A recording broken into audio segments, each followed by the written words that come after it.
સુરત શહેરની એએમએનએસ કંપનીનો નવો વિવાદ સામે આવ્યો છે. તો આ કંપનીનો નવો વિવાદ સામે આવ્યો છે. સમાચાર સુરતથી સામે આવ્યા છે. 84 મામલતદાર દ્વારા મેગા ડિમોલિશન ઓપરેશન, જેમાં 84 મામલતદારે એએમએનએસ કંપનીની દિવાલ તોડી પાડી છે. ગેરકાયદે બનાવેલી 100 મીટરની દિવાલ તોડી પાડવામાં આવી છે, જેમાં સુરતના હજીરા મોરા 3 રસ્તા નજીક આ દિવાલ હતી. વધુ વિગતો સાથે સંવાદદાતા રાબિયા સાલે ફોન લાઈન પર જોડાયા છે. જી, આ કંપનીનો નવો વિવાદ સામે આવ્યો છે, શું છે મામલો?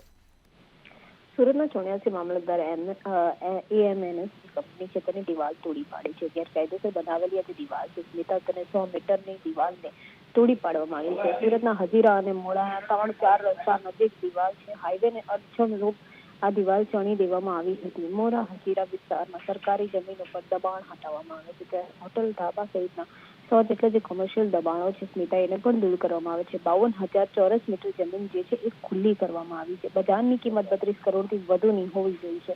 84 મામલતદાર દ્વારા મેગા ડિમોલિશન ઓપરેશન જે છે હાથ ધરાવતા ત્યાં આસપાસના લોકોમાં ફફડાટ જોવા પામ્યો છે.